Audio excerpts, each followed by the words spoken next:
ವೀಣಾ, ಏನಮ್ಮ? ಅಲ್ಲ ವೀಣಾ, ಮದುವೆಗೆ ಇನ್ನೊಂದು ವಾರನೇ ಇರೋದು. ನಾಳೆ ಬೇರೆ ಹುಡುಗನ ಮನೆಯವರು ನಮ್ಮ ಮನೆಗೆ ಬರ್ತಿದ್ದಾರೆ. ನಿಶ್ಚಿತಾರ್ಥನ ಸಿಂಪಲ್ಲಾಗಿ ಆದಷ್ಟು ಮನೇಲೇ ಮಾಡ್ಕೊಳ್ಳೋಣ ಅಂತ. ನೀನು ನೋಡಿದ್ರೆ ಯಾವುದಕ್ಕೂ ತಯಾರಿನೇ ನಡೆಸ್ತಾ ಇಲ್ಲ. ಏನು, ನಾಳೆನೇ ಬರ್ತಾ ಇದ್ದಾರಾ? ಅಲ್ಲಮ್ಮ, ಏನಷ್ಟು ಅರ್ಜೆಂಟು?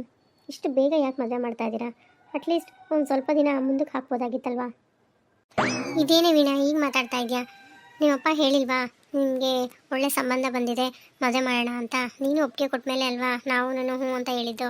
ಈಗ ನೋಡಿದ್ರೆ ಈ ಥರ ಮಾತಾಡ್ತಾ ಇದೆಯಲ್ವೇ? ಯಾವಾಗಲಿದ್ರೂ ಮದುವೆ ಆಗೋದೇ ಅಲ್ವಾ? ಮುಹೂರ್ತ ಚೆನ್ನಾಗಿದೆ ಅಂತ ಹೇಳಿದ್ರು, ಅದಕ್ಕೆ ಆದಷ್ಟು ಬೇಗ ಮಾಡಿಕೊಡಿ ಅಂತ ಹುಡುಗನ ಕಡೆಯವರು ಕೇಳಿದ್ರು. ಅದಕ್ಕೋಸ್ಕರ ನಾವು ಒಪ್ಕೊಂಡ್ವಿ ಅಷ್ಟೇ. ಅದೆಲ್ಲ ಸರಿ ಅಮ್ಮ, ನಾನು ಅದ್ರ ಬಗ್ಗೆ ಮಾತಾಡ್ತಾ ಇಲ್ಲ. ಅಲ್ಲ, ಇನ್ನೊಂದು ವಾರದಲ್ಲೇ ಮುಹೂರ್ತ ಇದೆ, ಒಂದು ವಾರದಲ್ಲೇ ಮದುವೆ ಅಂದ್ರಲ್ಲ, ಅದಕ್ಕೆ ನನಗೆ ಸ್ವಲ್ಪ ಇದಾಯಿತು ಅಷ್ಟೇ. ನಿನ್ನೆ ಇಷ್ಟು ಬೇಗ ಬೇಗ ನಡೀತಾ ಇದೆಯಲ್ಲ ಅಂತ ಸ್ವಲ್ಪ ಬೇಜಾರು. ನಿಮ್ಮನ್ನೆಲ್ಲ ಬಿಟ್ಟು ಹೋಗಬೇಕಲ್ಲ ಅಂತ ಒಂದು ಕಡೆ ಸಂಕಟ ಅಮ್ಮ ನನಗೆ. ಅದೆಲ್ಲ ಎಲ್ಲ ಹೆಣ್ಮಕ್ಳಿಗೂ ಇದ್ದಿದ್ದೆ ಮಗಳೇ, ಅದಕ್ಕೆಲ್ಲ ಬೇಜಾರು ಮಾಡಿಕೊಂಡ್ರೆ ಹೆಂಗೆ? ಸರಿ, ನಾನು ಬ್ಲೌಸ್ ಪೀಸು ಇಟ್ಟಿದ್ದೀನಿ ಅಲ್ಲಿ, ಆ ಗಿರ್ಜಾಗಿ ತೊಗೊಂಡೋಗಿ ಹೊಲಿಯೋಕ್ಕೆ ಕೊಡು. ನಿನ್ನ ಅಳತೆ ನನಗೆ ಗೊತ್ತಾಗೋದಿಲ್ಲ, ಅದಕ್ಕೆ ನಿನಗೆ ಹೇಳ್ತಾ ಇದ್ದೀನಿ. ಇಲ್ಲಾಂದರೆ ನಾನೇ ಕೊಟ್ಟು ಬರ್ತಾಯಿದ್ದೆ. ಅಲ್ಲಿ ರೂಮಲ್ಲಿ ಇಟ್ಟಿದ್ದೀನಿ, ಆ ಸೀರೆ ತೊಗೊಂಡೋಗಿ ಬ್ಲೌಸ್ ಹೊಲಿಯೋಕ್ಕೆ ಕೊಟ್ಬಿಡು. ನಾಳೆ ಬೆಳಗ್ಗೆನೇ ಬೇಕು ಅಂತ ಹೇಳು, ಇಲ್ಲಾಂದರೆ ಅವಳು ಹೊಲ್ಕೊಡಲ್ಲ. ಆದಷ್ಟು ಬೇಗ ಇವತ್ತೇ ಹೊಲ್ದು ಮುಗಿಸು ಅಂತ ಹೇಳು. ಸರಿನಮ್ಮ, ಆಯಿತು, ತೊಗೊಂಡೋಗಿ ಕೊಡ್ತೀನಿ. ಅದ್ಯಾಕೆ ವೀಣಾ ಅಷ್ಟು ಬೇಜಾರಲ್ಲಿ ಹೇಳ್ತೀಯಾ? ನಾಳೆ ಹುಡುಗನ ಕಡೆಯವರು ಬರ್ತಾರೆ, ಸ್ವಲ್ಪ ಚೆಂದ ರೆಡಿ ಆಗು. ಹುಡುಗ ಒಳ್ಳೆ ಕೆಲಸದಲ್ಲಿದ್ದಾನಂತೆ, ನಿನ್ನನ್ನು ರಾಣಿ ಥರ ನೋಡ್ಕೊತಾನೆ. ಇನ್ನೇನು ಬೇಕು ನಿನಗೆ? ನಾನು ಅದ್ರ ಬಗ್ಗೆ ಯೋಚನೆ ಮಾಡ್ತಾ ಇಲ್ಲಮ್ಮ. ನಮ್ಮನೆ ಪರಿಸ್ಥಿತಿ ನೋಡು ಹೇಗಿದೆ ಅಂತ. ನಂದು ಇವಾಗ ತಾನೇ ಡಿಗ್ರಿ ಮುಗ್ದಿದೆ. ಅಟ್ಲೀಸ್ಟ್ ಒಂದು ಸ್ವಲ್ಪ ದಿನ ಕೆಲಸಕ್ಕೆ ಹೋಗಿ ನಿಮಗೆ ಸಹಾಯ ಮಾಡೋಕ್ಕೂ ಆಗಿಲ್ಲ ನಾನು. ಅದಕ್ಕೆ ಬೇಜಾರಾಗ್ತಾ ಇದೆ. ಈಗ ನೋಡಿದ್ರೆ ಇದ್ದಕ್ಕಿದ್ದಂಗೆ ಮದುವೆ ಅಂತ ಹೇಳ್ತಾ ಇದ್ದೀರಾ. ನಾನು 1 ವರ್ಷ ಇಲ್ಲ 2 ವರ್ಷ ಕೆಲಸ ಮಾಡಿ ನಿಮಗೂ ಸ್ವಲ್ಪ ಸಹಾಯ ಮಾಡ್ಬೋದಾಗಿತ್ತು.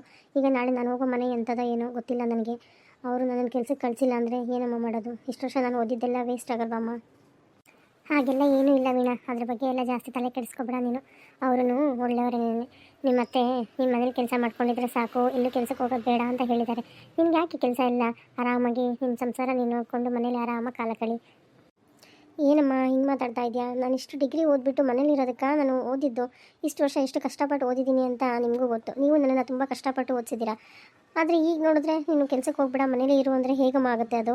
ನನ್ನ ಕಾಲ ಮೇಲೆ ನಾನು ನಿಂತ್ಕೊಬೇಕು ಅಂತ ನಾನು ತುಂಬ ಕನಸುಗಳು ಕಟ್ಕೊಂಡಿದ್ದೀನಿ. ಅವ್ರು ನೋಡಿದ್ರೆ ಈಗ ಕೆಲಸಕ್ಕೆ ಹೋಗ್ಬೇಡ ಅಂತ ಹೇಳಿದ್ರೆ ನಾನು ಇಷ್ಟು ದಿನ ಓದಿದ್ದೆಲ್ಲ ವೇಸ್ಟ್ ಆಗುತ್ತೆ. ನೀನಾದರೂ ಸ್ವಲ್ಪ ಅವ್ರಿಗೆ ಹೇಳಮ್ಮ, ನನ್ನ ಮದುವೆ ಆದಮೇಲೆ ಕೆಲಸಕ್ಕೆ ಹೋಗ್ತೀನಿ ಅಂತ. ನನ್ನ ಕಾಲ ಮೇಲೆ ನಾನು ನಿಂತ್ಕೊಬೇಕು. ನಾನು ಯಾರಿಗೂ ಡಿಪೆಂಡೆಂಟ್ ಆಗಿರಬಾರ್ದಮ್ಮ. ಅದು ನನಗೆ ಇಷ್ಟ ಆಗೋದಿಲ್ಲ. ನಾನು ದುಡಿದು ನಿಮಗೂ ಸ್ವಲ್ಪ ಸಹಾಯ ಮಾಡಬೇಕು ಅಂತ ನನ್ನ ಮನಸ್ಸಲ್ಲಿ ಅಂದ್ಕೊಂಡಿದ್ದೀನಿ. ನೀವು ನೋಡಿದ್ರೆ ಈ ಥರ ಮಾತಾಡ್ತಾ ಇದ್ದೀರಾ. ಅಯ್ಯೋ ಸಾಕು ಮಾಡು ವೀಣಾ ನಿನ್ನ ಪುರಾಣನ, ನನಗೂ ಕೇಳಿ ಕೇಳಿ ಸಾಕಾಗಿದೆ. ಈಗ ಮುಂದಿನ ವಿಷಯನ ಆಮೇಲೆ ನೋಡ್ಕೊಂಡ್ರೆ ಆಯಿತು. ಹೋಗು, ಮೊದಲು ಆ ಗಿರ್ಜನ ಹತ್ರ ಹೋಗ್ಬಿಟ್ಟು ನಿಂದು ಬ್ಲೌಸ್ ಹೊಲಿ ಹಾಕ್ಬಿಟ್ಟು ಬರೋಕ್ಕೆ ಕೇಳು. ನಾನು ಮನೆಯೆಲ್ಲ ಕ್ಲೀನ್ ಮಾಡ್ತೀನಿ. ನೀನು ಆದಷ್ಟು ಬೇಗ ಬ್ಲೌಸ್ ಹೊಲಿಯೋಕ್ಕೆ ಕೊಟ್ಬಿಟ್ಟು ಬಂದು ನನಗೂ ಸ್ವಲ್ಪ ಸಹಾಯ ಮಾಡು. ನಾಳೆ ಸ್ವಲ್ಪ ಚೆನ್ನಾಗಿ ರೆಡಿ ಆಗು. ಹುಡುಗನ ಮನೆಯವರು ಬರ್ತಾರಲ್ವ, ಅವ್ರಿಗೆ ನೀನು ನೋಡಿದ ತಕ್ಷಣ ಇಷ್ಟ ಆಗಬೇಕು. ಹೋಗು. ನಮ್ಮಮ್ಮನೂ ನನ್ನನ್ನು ಅರ್ಥ ಮಾಡ್ಕೊಳ್ಳೋದಿಲ್ಲ. ಎಲ್ಲರೂ ಸೇರಿ ನನ್ನ ಮದುವೆ ಮಾಡಬೇಕು ಅಂತಲೇ ಕಾಯ್ಕೊಂಡಿದ್ದಾರೆ. ನಾನು ಹೋಗೋ ಮನೆ ಹೆಂಗಿರುತ್ತೋ ಏನೋ ಗೊತ್ತಿಲ್ಲ. ಅವ್ರು ಯಾರು ಅಂತಲೂ ಗೊತ್ತಿಲ್ಲ. ಅವ್ರ ಜೊತೆ ನಾನು ಹೆಂಗಿರ್ತೀನೋ ಏನೋ ನೆನೆಸ್ಕೊಂಡ್ರೇ ನನಗೆ ಭಯ ಆಗ್ತಾಯಿದೆ. ಏನು ಮಾಡಬೇಕು ಅನ್ನೋದೇ ನನಗೆ ಅರ್ಥ ಆಗ್ತಾಯಿಲ್ಲ. ಕಲ್ಪನಾ, ಬಾಮ್ಮಲ್ಲಿ. ಏನಮ್ಮ, ಏನು ಕರೆದಿದ್ದ? ಅದೇ ಕಲ್ಪನಾ, ನಾಳೆ ಎಲ್ಲ ಹುಡುಗಿ ಮನೆಗೆ ಹೋಗ್ತಾ ಇದ್ದೀವಲ್ವಾ ನಿಶ್ಚಿತಾರ್ಥಕ್ಕೆ. ಅದಕ್ಕೆ ಏನೇನು ಬೇಕೋ ಎಲ್ಲ ರೆಡಿ ಮಾಡಿ ಇಟ್ಟಿದ್ದೀನಿ. ನೀನು ಒಂದ್ಸಲ ನೋಡ್ಬಿಡು ಬಾ. ಏನಾದರೂ ನಾನು ಮರ್ತಿದ್ರೆ ನೀನು ಸ್ವಲ್ಪ ನೆನ್ಪು ಮಾಡು ನನಗೆ. ನಾನೇನು ನೋಡೋದಮ್ಮ, ಎಲ್ಲ ನೀನೇ ಮಾಡಿದ್ಯಲ್ಲ ಬಿಡು. ಇನ್ನೇನು ನಾನು ನೋಡೋದು? ನಿನಗಿಂತ ಗೊತ್ತಾ ನನಗೆ? ಬಿಡಮ್ಮ, ನೀನು ಮಾಡಿದರೆ ಎಲ್ಲ ಸರಿಯಾಗೇ ಇರುತ್ತೆ ಬಿಡು. ಹಾಗಲ್ವೇ ಕಲ್ಪನಾ, ನನಗೂ ವಯಸ್ಸಾಯಿತು. ಏನಾದರೂ ಮರ್ತ್ಬಿಟ್ಟಿದ್ರೆ ನಾಳೆ ಅಲ್ಲೋಗಿ ಸುಮ್ಮನೆ ಇದಾಗೋದು ಬೇಡ. ಒಂದ್ಸಲ ಯಾವುದಕ್ಕೂ ನೋಡ್ಕೊಂಡು ಬಂದ್ಬಿಡು ನೀನು. ಏನಾದರೂ ಮರ್ತಿದ್ರೆ ತೆಗೆದಿಟ್ಬಿಡೋಣ ಅಲ್ಲಿ. ಹೋಗಮ್ಮ, ಇವಾಗ ಯಾರು ನೋಡ್ತಾರೆ? ನನಗೆ ನಿದ್ದೆ ಮಾಡ್ತಾ ಇದ್ದೆ ನಾನು. ನೀನು ಬೇರೆ ಕರೆದು ಸುಮ್ಮನೆ ತೊಂದರೆ ಕೊಡ್ತಾ ಇದ್ದೆ ನನಗೆ. ನೆಮ್ಮದಿಗೆ ಮಲ್ಕೊಳಕ್ಕೂ ಬಿಡಲ್ಲಮ್ಮ ನೀನು. ಹಾಂ, ನೆಮ್ಮದಿಗೆ ಮಲ್ಕೊಳಕ್ಕೆ ಬಿಡಲ್ವಾ? ಏನೇ ಮಾತಾಡ್ತಾ ಇದೆಯಾ ಅಲ್ವೇ? ನೆನ್ನೆ ಎಲ್ಲ ಹೇಳ್ದಲ್ವೇ ಮದುವೆ ಮನೆಯಲ್ಲಿ ಎಲ್ಲ ನಾನೇ ಓಡಾಡಿಕೊಂಡು ನಾನೇ ಮುಂದೆ ನಿಂತು ಮದುವೆ ಮಾಡ್ತೀನಿ ಅಂತ. ಏನೇ ಮಾಡ್ತಾ ಇದೆಯಾ ನೀನು? ಬರೀ ಮಲಗೋದು, ಊಟ ಮಾಡೋದು, ಟಿ ವಿ ನೋಡೋದು, ಮೊಬೈಲ್ ಹಿಡಿಯೋದು. ಇದನ್ನು ಬಿಟ್ಟು ಮದುವೆ ಕೆಲಸ ಅಂತ ಏನಾದರೂ ಒಂದು ಕೆಲಸ ಏನಾದರೂ ಮುಟ್ಟಿದ್ಯೇನೆ ನೀನು? ಹೌದಮ್ಮ, ನಿನಗೆ ನನ್ನ ಮೇಲೆ ಪ್ರೀತಿ ಅನ್ನೋದೇ ಇಲ್ಲ. ಏನೋ ಮಗಳು ಮನೆಗೆ ಬಂದವಳೆ, 2 ದಿನ ಆರಾಮಾಗಿ ಇದ್ದೋಗ್ಲಿ ಅಂದಿರ ಆ ಕೆಲಸ ಈ ಕೆಲಸ ಅಂತ ಎಲ್ಲ ನನಗೆ ಹೇಳ್ತೀಯ, ನನ್ನ ಹತ್ರನೇ ಮಾಡಿಸ್ತೀಯ. ಅದರಲ್ಲೂ ಎಷ್ಟು ಬೇಜಾರು ಮಾಡ್ತೀಯ ನೋಡು. ನಿನಗೆ ನನ್ನ ಮೇಲೆ ಪ್ರೀತಿನೇ ಇಲ್ಲ. ನಿನಗೆ ನಿನ್ನ ಮಗನ ಮೇಲೆ ಪ್ರೀತಿ ಜಾಸ್ತಿ ಬಿಡಮ್ಮ. ಅಲ್ವೇ ಕಲ್ಪನಾ, ಈಗ ನಾನು ಏನು ಹೇಳ್ದೆ ಅಂತ ಈ ಥರ ಹೇಳ್ತಾ ಇದೆಯಾ? ಈ ಥರ ಬೇಜಾರು ಮಾಡಿಕೊಂಡು ನಂದು ಒಂದು ಚಿಕ್ಕ ಕೆಲಸ ಹೇಳಿದ್ರೆ ಏನೋ ದೊಡ್ಡ ಕೆಲಸ ಹೇಳಿರೋ ಥರ ಮಾಡ್ತಾ ಇದೆಯಾ ಅಲ್ವೇ? ನಿಮ್ಮ ಮನೇಲಿ ನೀನು ಹೆಂಗೆ ಕೆಲಸ ಮಾಡ್ತೀಯಾ? ನೋಡ್ತಾ ಇದ್ದೀನಿ, ನೀನು ಬಂದಾಗಿಂದ ಇದೇ ಆಗೋಯ್ತು ನಿಂದು. ಸರಿ ಆಯಿತು, ಏನು ಆರಾಮ್ ಮಾಡಬೇಕಾ? ಹೋಗಿ ಮಾಡೋಗು. ಉಳಿದಿರೋದೊಂದು ಒಂಚೂರು ಕೆಲಸನ ನಾನು ಮಾಡ್ಕೊತೀನಿ, ಹೋಗು. ಅಮ್ಮ, ನೀನು ಮದುವೆಗೆ ಯಾವ ಥರ ಸೀರೆ ತೊಗೊಂಡಾಗೆ ಹೇಳು. ಇವತ್ತು ಟೈಮ್ ಇದೆ, ನಡಿ ನಾನು ನೀನು ಹೋಗಿ ಸೀರೆ ತೊಗೊಂಬರೋಣ, ಹೋಗಿ. ಅಲ್ವೇ ಈಗ ತಾನೇ ಹೇಳಿದೆ ನಾನು ಆರಾಮ್ ಮಾಡಬೇಕು ಅಂತ, ಇವಾಗ ಸೀರೆ ತೊಗೊಬರ್ಬೇಕು ಅಂತ ಹೇಳ್ತಾ ಇದೆಯಾ? ಇವಾಗ ಹುಷಾರಾಗಿದೆಯಾ ನೀನು? ಸುಮ್ಮನಿರಮ್ಮ, ನೋಡು ನಾನು ಏನಾದರೂ ಕೆಲಸ ಮಾಡ್ತೀನಿ ಅಂದರೂ ಬೇಡ ಅಂತ್ಯ, ಏನು ಮಾಡಿಲ್ಲ ಅಂದ್ರೆ ಅದಕ್ಕೂ ಒಂದು ಹೇಳ್ತೀಯ. ನಾನು ಏನು ಮಾಡಿದ್ರೆ ತಪ್ಪೇ ನಿನ್ನ ಹತ್ರ. ಎಲ್ಲಿ ಮುಗಿಯುತ್ತೆ ಮದುವೆ ದಿನ ತನಕ ಇದು ಅದು ಅಂತ ನಡೀತಾನೇ ಇರುತ್ತೆ. ಆ ಬಟ್ಟೆ ತಗೋಬೇಕು, ಇದು ತಗೋಬೇಕು, ಆ ಪಾತ್ರೆ ತಗೋಬೇಕು, ಈ ಪಾತ್ರೆ ತಗೋಬೇಕು, ಇದೇ ಆಗೋಗುತ್ತೆ, ನೋಡ್ತಾ ಇರು. ಅದಕ್ಕೆ ಈಗಲಿಂದನೇ ಒಂದೊಂದೇನೆ ಮಾಡ್ಕೊಳ್ಳೋಣ. ಇವತ್ತು ಹೆಂಗಿದ್ರು ನಿನ್ನ ಕೆಲಸ ಎಲ್ಲ ಮುಗಿದಿದ್ರೆ ನಡಿ, ಹೀಗೆ ಹೋಗಿ ಬರೋಣ, ನಡಿ. ನನಗೆಲ್ಲೇ ಬರೋಕ್ಕೆ ಪುರ್ಸೋತಿದೆ, ನೀನೇ ಹೋಗಿ ಅದೆಂಥದ್ದು ಬೇಕೋ ಅಂತ ತಗೊಂಬಾ. ಇದೇನಮ್ಮ, ನಾನು ಒಬ್ಬಳೇ ತಗೊತಾ ಇದ್ದೀನಿ. ಇಡೀ ಮದುವೆಗೆ ಜವಳಿ ತೆಗಿಬೇಕು, ನಡಿ, ಎಲ್ಲರಿಗೂ ಬೇಕಲ್ಲ, ಹಂಗೆ ನಾನು ನೀನು ಹೋಗಿ ತಂದುಬಿಡೋಣ. ಹಂಗೆ ನಮ್ಮಿಬ್ರಿಗೂ ಚೆನ್ನಾಗಿರೋದು ರೇಷ್ಮೆ ಸೀರೆ ತಗೊಳ್ಳೋಣ, ಇಬ್ಬರು ಒಂದೇ ಕಲರ್ ಒಂದೇ ಬಾರ್ಡ್ರು.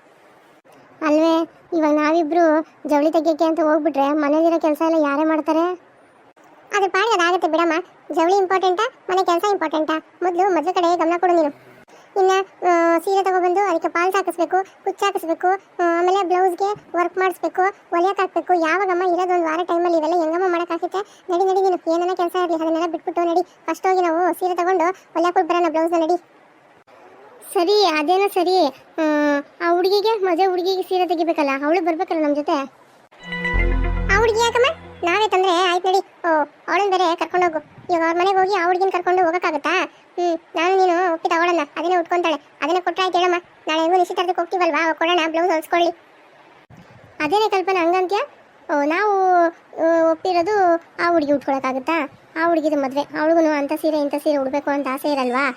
ನಾವು ತರೋದೆಲ್ಲ ಆ ಹುಡುಗಿ ಎಲ್ಲಿ ಹೋಗ್ತಾಳೆ? ಒಪ್ಪಿದ್ರೆ ಬೇಡ ಬಿಡಮ್ಮ, ಅವರೇ ಎಂಥದ್ದು ಬೇಕು ಅಂತ ತಗೊಳ್ಳಿ, ನಮಗೇನು. ಇವಾಗ ನಡಿ, ನಾನು ನೀನು ಹೋಗಿ ತಗೊಳ್ಳೋಣ. ಅದೇನು ಅಂತ ಮಾತಾಡ್ತೀಯ ಕಲ್ಪನಾ? ಮದುವೆ ಹುಡುಗಿಗೆ ಮದುವೆ ಸೀರೆ ತೆಗಿದ್ರೆ ನಾವಿಬ್ರು ತಗೊಳಕ್ಕಾಗತ್ತಾ? ಮೊದಲು ಹೋಗಿ ಕೆಲಸ ನೋಡು, ಹೋಗಿ. ಒಂದೇ ಸಲ ನಾಳೆ ನಿಶ್ಚಿತಾರ್ಥ ಮುಗಿಸ್ಕೊಂಡು ಆ ಹುಡುಗಿನ ಹಂಗೆ ಕರ್ಕೊಂಡು ನಾಳೆ ಜವಳಿ ಎಲ್ಲ ತಂದು ಬಿಡೋಣ, ಎಲ್ಲರೂ ಒಂದೇ ಸಲ ಹೋಗಿ. ಇವಾಗ ನಾನು ನೀನು ಬೇರೆ ಒಂದ್ಸಲ ಹೋಗೋದು, ನಾಳೆ ಇನ್ನೊಂದ್ಸಲ ಹೋಗೋದು, ಎಲ್ಲ ಎರಡು ಕೆಲಸ ಆಗ್ತವೆ. ಇವಾಗ ಆಗೋ ಕೆಲಸನೂ ಆಗಲ್ಲ, ನಡಿ ನಡಿ. ಅಲ್ಲಮ್ಮ, ಇನ್ನು ಅವಳ ಮನೆಗೆ ಬಂದಿಲ್ಲ, ಆವಾಗಲೇ ಅವಳ ಇಷ್ಟ ಯಾವುದು ಕಷ್ಟ ಯಾವುದು ಅಂತ ಎಲ್ಲ ತಿಳ್ಕೊಬಿಟ್ಟಿದ್ಯಾ ನೀನು. ಇರಲಿ ಇರಲಿ, ನಡೀಲಿ, ಅದೆಷ್ಟು ದಿನ ನಡೀತಿದ್ದೋ ನಾನು ನೋಡ್ತೀನಿ. ಕಲ್ಪನಾ, ನಿಂತ್ಕೊಳ್ಳೆ. ಅದೇನು ಹುಡುಗಿನ ಏನೋ ಸುಮ್ಮನೆ ವಟ ವಟ ಅಂತ ಮಾತಾಡ್ತಾಳೆ, ತಲೆ ಸ್ವಲ್ಪನೂ ಬುದ್ಧಿ ಇಲ್ಲ ಅವಳಿಗೆ.